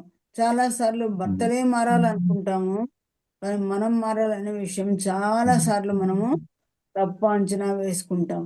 మనకు ప్రియులారా, అలాగూ దాసిగా మనల్ని మనం చేసుకుని పౌరులాగా వారిని రక్షణలోకి నడిపిస్తే అనేకులను ప్రభు కొరకు సంపాదించుకున్న వాళ్ళుగా మనం కనిపిస్తాం. ఆ తర్వాత 54వ అధ్యాయము యెషయా గ్రంథంలోనికి తిరిగి మనం వెళ్దాం. చూడండి 2వ వచనంలో ఏమని రాయబడింది? నీ గుడారపు స్థలములను విశాలపరచుము, నీ నివాస స్థలముల తెరలు నిరాటంకముగా సాగనిమ్ము, నీ త్రాలను పొడుగు చేయుము, నీ మేకులను దిగగొట్టుము. చాలమా? నీ త్రాళ్లను పొడుగు చేయుము అంటే మీ దేని త్రాళ్ళు? గుడారపు త్రాళ్ళు. గుడారం అంటే ఒట్టింటిని గుర్తు చేసుకోండి. బట్ట గుడారాలు ఉంటాయి కదా. పూర్వకాలంలో పితరులందరూ కూడా మరి ఏ ఇండ్లలో ఉండేవాళ్ళు? వాళ్ళు బట్ట గుడారంలో, ఇంక్లూడింగ్ మన పితరుడైన దావీదు కూడా అట్లాగే ఉన్నట్టుగా మనం చూస్తున్నాం. గుడారం అంటే ఇల్లు అనుకోండి. ఇంటిలో గుడారంలో త్రాళ్ళు పొడవుగా చేయము. త్రాళ్ళు పొడవుగా చేస్తేనే గుడారం ఏమవుతుంది చెప్పండి? వెడల్పుగా వస్తుంది కదా. తాడు పైకి ఎక్కువగా హైట్ ఎక్కువ అయినప్పుడు గుడారములో ఆ సర్కంఫరెన్స్ కూడా చుట్టుకొలత ఎక్కువైతుంది. కాబట్టి ఈనాడు సంఘాలు విశాలం అవ్వాలన్నా, కుటుంబాలు విశాలం అవ్వాలన్నా, చర్చిలు పెద్దవి అవ్వాలన్నా, అనేక ఆత్మలు చేరాలన్నా మన త్రాళ్ళు ఏమవ్వాలి? పొడుగు అవ్వాలి. ఈ త్రాళ్ళు దేన్ని సూచిస్తాయి చూడండి. మన త్రాడు దేన్ని సూచిస్తుంది? సంఘాలు విశాలం కావాలి, పెద్దగా అవ్వాలి కదా. ఆత్మలు అనేకాలు రావాలంటే ప్రభువుని మనల్ని సంధించే త్రాడు ఏంటి చెప్పండి? ప్రభువుని మనల్ని సంధించేది ప్రార్థన. Very good. కనుక అలాగూ అన్న ఒక భక్తుడు అన్నాడు, సమయపు గారి వాళ్ళ ఫాదర్ లూకా గారు అన్నాడు, అన్న తన తాడు లాగి ప్రార్థన చేస్తే తన గంట యొక్క త్రాడు లాగితే ఆ గంట శబ్దం పరలోకంలో వినబడిందంట. వెంటనే ఆమె గర్భంలో దేవుడు ఒక కుమారుని వేశాడని చెప్పాడు. కనుక ఈ ప్రార్థన తాడును పొడవుగా మనం చేయాలంటే అర్థం ఏంటి? పొట్టి ప్రార్థనలు కాదు, చిన్న ప్రార్థనలు కాదు, పొడుగైన ప్రార్థన మనం చేయాలి. అంటే అధిక సమయము ప్రభు సన్నిధిలో ప్రార్థన చేయాలి.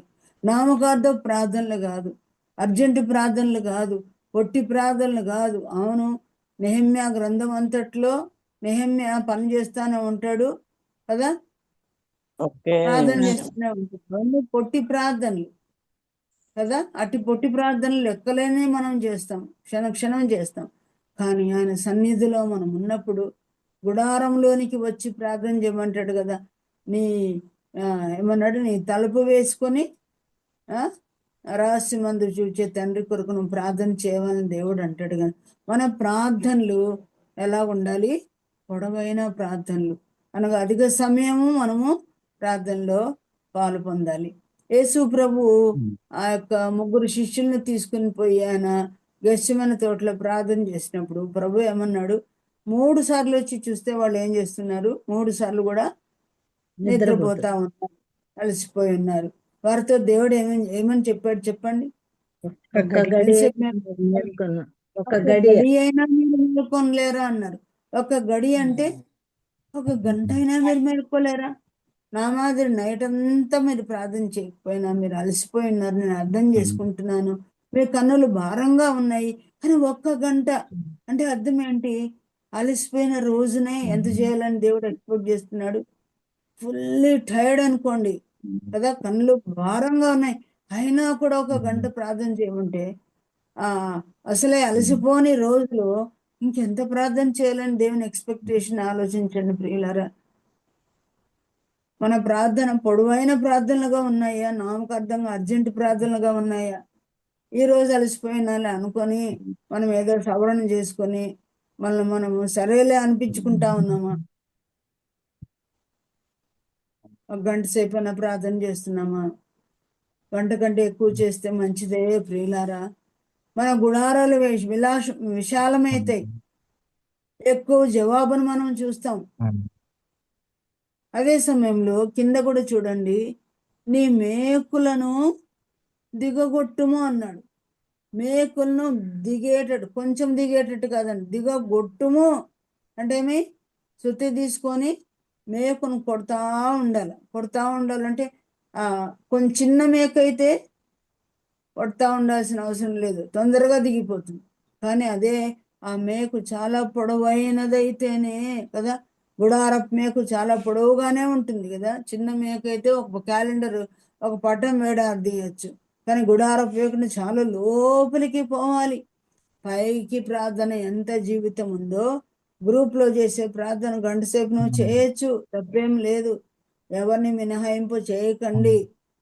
మన గ్రూప్లో ప్రార్థన పొద్దున్న 8:30కు మొదలవుతుంది, సాయంత్రం 4 వరకు చేస్తున్నారు ప్రియులారా. హెచ్చైన ప్రార్థనలు గ్రూప్లో చేయొచ్చు కూడా, నలుగురితో కలిసి, 4, 5, 6, 7, 8, కొన్నిసార్లు 3 మందే ఉంటాం, ఒకసారి 2 ఉంటారు. పొద్దున అయితే 8 మంది 10 మంది కూడా ఉంటారు. కనుక మన ప్రార్థనలు హెచ్చైన ప్రార్థనలుగా, మరి యాంపుల్ ఆఫ్ టైం మనము సఫిషియెంట్గా మనం ప్రార్థన చేసుకోవచ్చు ప్రియులారా. ఒకవేళ ఎవరైనా దీర్ఘ ప్రార్థన చేస్తే, 1 గంట సేపు చేస్తే విసుక్కోకండి. ఎందుకంటే అంత టైము మనం స్పెండ్ చేసుకునే 24 hours లింక్ దేవుడు మనకు ఏర్పాటు చేశాడు. మనం ప్రార్థన చేస్తే మనం ఎంత దీర్ఘ ప్రార్థన చేసాం మనకు తెలియదు, కానీ ఎదుటోళ్ళు ప్రార్థన చేస్తే మాత్రం ఎంతసేపు చేశారని విసుక్కుంటాం మేము. అంత విసుగొస్తే మీరు అప్పుడు ఎగ్జిట్ అయిపోండి, విసుగొచ్చే వాళ్ళు. కానీ చేసేవాళ్ళు చేయనియండి, ఆటంకపరచొద్దండి. మన భారంతో మనం చేయాలని, కన్నీటితో చేయాలని, పరుపు కొట్టుకునేటట్టుగా ప్రార్థన చేసిన పురుషులను మనం చూస్తాం. కనుక ఆటంకపరచొద్దు ప్రార్థన చేసేవారిని. ప్రార్థన చేయండి, ప్రార్థన పురికొల్పాలి. దేవుడు అన్నాడు కదా, మీరు ప్రార్థన అడగాలి, మీరు మరి దొరుకు వరకు వెళ్ళడా అన్నట్టు, దొరికే వరకు ప్రార్థన చేయండి అని దేవుడు ప్రేరేపిస్తున్నాడు. కాబట్టి మన ప్రార్థనలు ఎప్పుడు పైకి కూడా గ్రూప్లో చేసినా, మనుషులతో కలిసి మనం చేసినా, సంఘములో మనం చేసినా అవి వినబడతాయి. కానీ దిగగొట్టబడిన ప్రార్థనలు కొన్ని ఉంటాయి, అవి వ్యక్తిగతమైన ప్రార్థనలు. ప్రభువుతో నీవు ప్రభువు కలిసే ఒకటే ప్రార్థన. ఒకవేళ భర్త భార్య కలిసే ప్రార్థనలో కూడా అవి వేరుగా ఉంటాయి. కానీ అలోన్గా ప్రభుతో చేసేది దిగగొట్టబడిన ప్రార్థన, అది కూడా లోతుగా ఉండే ప్రార్థనగా మనం చేయాలని నేర్చుకుంటున్నాం. అలోన్గా ప్రభుతో చేసే ప్రార్థనలు మరి భూమికి లోపల, ఆ లోపల ఎంత లోపల పోయిందో ఎవరికి తెలియదు. కనుక ప్రభుతో నువ్వు ఎంతసేపు గడుపుతున్నావో అది నీ వ్యక్తిగతమైన ప్రార్థన కూడా ఉంటుంది.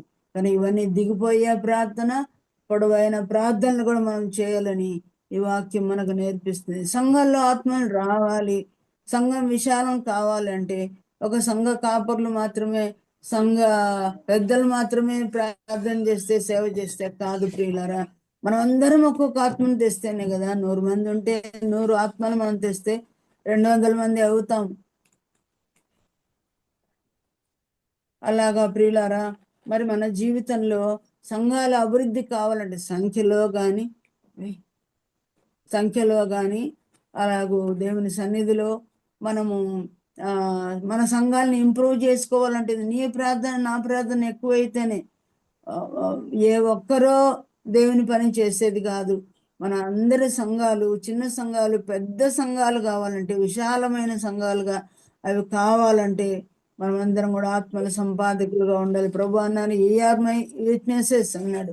ప్రతి ఒక్కరూ మనము ఆత్మల సంపాదకులుగా ఉండాలి. ప్రభు అన్నాడు కదా 12 మంది శిష్యులను ఏమని చెప్పాడు, మీరు సర్వలోకానికి వెళ్ళండి, సర్వ సృష్టిని సృష్టికి బాప్తిసం పొందినవాడు రక్షించుకున్నాం. 12 మందికి చెప్పాడు. ఆ తర్వాత వాళ్ళు 70 మందిగా అయిపోయినట్టు. ఇప్పుడు నీవు నేను మన అందరము శిష్యురాండ్లమే, కానీ ఒక్కరు కూడా ఒక ఆత్మను కానీ తేకపోతే ఏం ప్రయోజనం? 4 పిల్లలు ఉంటే 4 పిల్లలు పనులు చేయాలని తల్లి కోరుకుంటుంది, కానీ ఎవరు పని చేయకపోతే ప్రభు అన్నాడు మీరు నాతో కూడా సమకూర్చని ఎడల ఆత్మలను ప్రభు ఏమన్నాడు, నాకు విరోధులు అన్నారు. ఆత్మను సమకూర్చని పిల్లలుగా మనం ఉండి, స్త్రీలుగా మనం ఉంటే ఆయనకి విరోధులమంటే నా పని మీద మీకు శ్రద్ధ లేదా? నాతో కూడా మీరు సమకూర్చరా? ఆత్మల విషయమైన భారం నాకుంది, ఆత్మ విషయమైన నేను దప్పికొనుచున్నాను, మీరు కూడా వెళ్ళి ఆత్మలను సంపాదించండి అని ప్రభు చెప్తున్నాడు. ప్రియులారా, ఎట్లా చేయగలను ప్రభా? ఆత్మ విషయం భారం నాకు ఎట్లా ఇస్తుంది ప్రభా? పొట్టి చేతులతో రాకుండా ఉండాలి కదా ప్రభా, నేను ఎట్లా చేయాలో నాకు చూపించు ప్రభు అని ఎవరితోనూ ఆలోచన చేయండి, దేవుణ్ణి అడగండి. పొట్టి చేతులతో ఎవ్వరూ రావద్దు, లేకపోతే దేవుని విరోధులం అవుతాం విషయాన్ని మనం జ్ఞాపకం చేసుకొని ఆత్మల సంపాదకులుగా ఉంటే మంచిది. 4వ వచనం చూడండి, 3వ వచనమే ఇంకా చదువుకుందాం. కుడివైపునకు ఎడం వైపునకు నీవు వ్యాపించదు. సంఘము కుడివైపుకు ఎడం వైపుకు వ్యాపించాలి అంటే, తూర్పు తట్టున పడమటి తట్టున వ్యాపించాలంటే, ఉత్తరము దక్షిణంలో వ్యాపించాలంటే సంఘం ఉన్న వాళ్ళందరూ పని చేస్తేనే కదా. వచ్చి కూర్చుని ఆమెనని చందా వేసి వెళ్ళిపోతే కాదండి. ప్రతి ఒక్కరూ మన సంఘాల అభివృద్ధి చెందాలంటే పురుషులు మాత్రమే కాదు, ఎల్డర్స్ మాత్రమే కాదు, డీకన్స్ మాత్రమే కాదు, ఎవరు పిలువబడిన వాళ్ళు మాత్రమే కాదు, కానీ మనం అందరము కూడా 4 పక్కల 4 చెరుగుల పనిచేసేవారుగా మనం ఉండాలి అని మనం నేర్చుకుంటున్నాం. అంత మాత్రమే కాదు, చూడండి, నీ సంతానము అన్ని జనుల దేశమును స్వాధీనపరుచుకును. నీ సంతానము అన్ని జనుల దేశమును స్వాధీనపరుచుకును. నీ సంతానం కూడా పనిచేయాలని దేవుడు ఇష్టపడుతున్నాడు. తల్లి చేయకపోతే పిల్లలు ఎలా నేర్చుకుంటారు? తల్లి దగ్గరే కదా పిల్లలు నేర్చుకునేది. ప్రియులారా, మన పిల్లల సంగతి ఏంటి, మన సంగతి ఏంటి నేర్చుకున్నాం. మన పిల్లలు కూడా ఏం చేయాలంట, అన్ని జనుల దేశమును స్వాధీనపరచుకోవాలి. మనం అందరము అన్ని జనుల దేశంలోనే ఉన్నాం. మన దేశం ఏ దేశం కాదని పాట పాడుకుంటాం. ఒక పాటే ఉంది కదా, మనము ఏం దేశం అంట, మన దేశం పరలోకము నా దేశం అని పాడుకుంటాం. ఈ లోకం నీది కాదు అని కూడా మనం పాడుకున్నాం. కనుక ఈ లోకం మంది కాదు, పరదేశంలో మనమున్నాము, మన పిల్లలు కూడా ఉన్నారు. అవునా? మరి మన పిల్లలు ఎలాంటి వాళ్ళుగా ఉండాలంట? కొద్దిమంది అబ్రాడ్లో చదువుకోవడానికి వెళ్ళారు, కొద్దిమంది ఉద్యోగాలు చేయడానికి వెళ్ళారు. పలు దేశాల్లో మన పిల్లలు కూడా ఉంటున్నారు, మనము ఉంటున్నాం. అన్య దేశంలో మనము మన పిల్లలు ఆ అన్య దేశస్తులను, ఆ దేశ ప్రజలను స్వాధీనపరచుకోవాలంట. మనం అన్ని దేశంలో ఉన్నాం, మన చుట్టూ పక్కల వారిని స్వాధీనపరచుకోవాలి. మన సంఘంలో ఎవరైతే నమ్మలేదో వారి విషయమైన ఆలోచన కలిగి ఉండాలి. వారిని గురించి వాకబు చేయాలి. నమ్ముకున్నారా లేదా, ఎన్నాళ్ళకు మీరు నమ్ముకుంటారు అని ప్రతి ఒక్కరిని మనం నమ్ముకున్న చేయవలసిన వారంగా ఉన్నాం. మన పిల్లలు దూరం నుండి చదువుకుని ఉద్యోగాలు చేస్తున్న వారి విషయంలో మనం ఆలోచన చేయవలసిన వారంగా ఉన్నాం. మన పిల్లలు కూడా ఆత్మల సంపాదన అనేది వారు నేర్చుకున్నారా? అదే లైన్లో వాళ్ళు వస్తున్నారా? అదే రీతిగా సేవ ఆసక్తి వాళ్ళు కలిగి ఉన్నారా? ఇప్పుడు ఇశ్రాయేలుకు దేవుడు ఆ వాగ్దానం ఇస్తున్నాడు, నీ సంతానం అన్యజనుల దేశమును స్వాధీనపరుచుకును అని అన్నాడు. మన పిల్లలు అబ్రాడ్లో చదువుకుంటున్న పిల్లలు ఇదే పనిలోనే ఉన్నారా? అతిశయంతో నేను చెప్పడం లేదు, కానీ మన జాన్ ఒక 87 years ఓల్డ్ ఉమెన్, ఒక వృద్ధురాలికి వాక్యం చెప్తున్నాడంట. గత 4 ఏళ్ళ నుంచి చెప్తూనే ఉన్నానంట. ఎన్నడూ కూడా ఆమెను పర్సనల్గా హెచ్చరించలేదు. మీరు బాప్తిసం తీసుకున్నారా అని అంటే ఆమె తీసుకోలేదని ఒకసారి చెప్పిందంట, కానీ ఎన్నడూ పర్సనల్గా వెళ్ళి నువ్వు బాప్తిసం తీసుకోవాలని ఎప్పుడు చెప్పలేదంట. ఒకరోజు దేవుని వాక్యాన్ని జనరల్గా చర్చిలో చెప్తా ఉంటే ఆ రోజు ఆమె ప్రేరేపించబడి జాన్ నేను వాక్యం నేను బాప్తిసం తీసుకుంటాను అని చెప్పిందంట. ఆమె 87 ఏళ్ళ ఆమె ఎట్లా తీసుకుంటారంటే వాళ్ళు 5 మెట్లు ఎక్కాలంట బ్యాప్టిజం టబ్లో, 5 మెట్లు దిగాలంట. ఆమె 4 మెట్లేమో, మొత్తం 9 మెట్లు ఎక్కి దిగాలన్నమాట. ఆమెకి ఎట్లా బాప్తిసం ఇవ్వాలా, ఎట్లా ఎక్కుతుందో లేదో అనుకుంటా ఉన్నాడంట. ఎట్టకేలకు దేవుని వాక్యానికి లోబడి ఆమె వాక్యం జనరల్గా పులిపిట్ దగ్గర చెప్తా ఉంటేనే నేను తీసుకుంటాను అని అనిందంట. సంఘ పెద్ద ఒక ఆయన అన్నాడు, ఎట్లాగో ఈస్టర్ వస్తుంది కదా, ఈస్టర్ రోజున ఇద్దామని అన్నట్ట. ఈస్టర్ రోజు వరకు ఆమె బతికితే కదా, 87 ఆమె ఈరోజు ఇంట్లో రేపు మాటలో అన్నట్టు. కనుక అంతవరకు ఎందుకు, మరి ఇప్పుడే తీసుకుంటానని ఆమె తీసుకుందంట. ఇచ్చినప్పుడు అనిందంట ఆమె, జాన్ ద బ్యాప్టిస్ట్ లాగా నువ్వు నాకు ఈ పేరు కలిగిన నీవే నాకు బాప్తిసం ఇచ్చావని అడిగిందంట. ఈ మాట నాతో చెప్తున్నప్పుడు నేను అన్నాను, బాబు జాన్ ద బ్యాప్టిస్ట్ అనే మేము పేరు పెట్టాము, బాప్తిసం ఇచ్చి యోహాన్ లాగానే నువ్వు ఉండాలని నేను ఆ పేరు పెట్టాను అన్నప్పుడు మీరు అన్న మాటే అనింది మమ్మీ ఆమె అని అన్నాడు. నిజంగా ఆ చిన్న పని కొరకు బిడ్డను వాడుకున్నప్పుడు నా కడుపు నిండిపోయింది అనమాట. ఎందుకోసం మేము పేరు పెట్టామో ఆ పేరు ఆ బిడ్డలో సార్థక నామంగా ఉంది. ఇంకా అనేక మంది అన్నజనులను ఆ బిడ్డ స్వాధీనపరచుకోవాలని ఆశిస్తున్నామని. చిన్న కుమార్ని కూడా దేవుడు ఒకప్పుడు ఎంతో ప్రాబ్లమాటిక్గా ఉండే చేయలేని దేవుడు మార్చి ఈనాడు అనేక మందిని ప్రభు కొరకు పట్టి బిడ్డగా చేసినాడు. కనుక మనం మాత్రమే కాదు ప్రియులారా, నేనేదో పెద్దగా గెలిచానని నేను చెప్పడం లేదు, కానీ మనం ఎట్లున్నాం, తల్లి ఎట్టిదో బిడ్డయో అట్టిదే అన్న సామెత ప్రకారం మనము ఆత్మల సంపాదనలో ఉండాలి. మన పిల్లలు కూడా ఆత్మల సంపాదనలో, వాళ్ళు గొప్పగా చదువుకోవాలని మంచి కాలేజీలో చేరుస్తున్నాం, గొప్ప దేశాల్లోకి వెళ్ళి వాళ్ళు గొప్పగా ఆర్జించాలని మనం చేస్తున్నాం. అవి ఉన్నా లేకపోయినా కానీ మన పిల్లలు దైవ సేవలో ఉన్నారంటే అంతకంటే మించింది గొప్ప భాగ్యం మనకు కానీ మన పిల్లలకు మించింది ఏది లేదనిపిస్తుంది. కనుక మన పిల్లల సంపాదన కంటే ముఖ్యమైనది ఆత్మల సంపాదన, చాలా ప్రాముఖ్యం. పిల్లల కొరకు మీరు కూడా ప్రార్థన చేయండి, చేస్తున్నారు, చాలా సంతోషం. ఇంకా ఎఫెక్టివ్గా దేవుని పని చేయాలని, ఇంకా ఎక్కువగా ఆత్మలు ఎక్కువ సంపాదించాలి. మనము మన పిల్లలు ఎక్కువ మందిని టార్గెట్ చేసుకొని, ఎక్కువ మంది అనుకుంటేనే తక్కువ అయిపోతారు, తక్కువ అనుకుంటే ఇంకా తక్కువ అయిపోతాం. కనుక మనలో ఎవ్వరు కూడా ఆత్మను సంపాదించుకొనకుండా వెంట పెట్టుకొనట్లుగా పరలోకానికి వట్టి చేతులతో వెళ్లకుండా అలాగ ప్రభు కొరకు నమ్మకమైన పని చేయాలని మనము మరి ఈరోజు మనం నేర్చుకుంటున్నాము. అలాగ చేయటానికి ప్రభు తన కృపను మెనడలా విస్తరింప చేయను గాక. మనం అందరము కొద్ది వరకు గొడ్రాండ్లమే కానీ గొడ్రాలిగా మన జీవితాలను ముగించకూడదని ఎక్కువ మందిని మరి ప్రభు కొరకు సంపాదించి సిగ్గుపడనక్కర్లేని మరి సంసారి పిల్లలుగా మనం ఉండడానికి ప్రభు కృప చూపించిన గాక. అలాగనే మనల్ని ఆనందపరచాలని దేవుడు ఇష్టపడుతున్నాడు. జై కీర్తన పాడము, జయగానము చేయము, జయ గీతము ఎత్తుము అని దేవుడు చెప్తూ ఉండగా అలాగ జయించబడిన జీవితాలు మనం కలిగి జీవించాలి.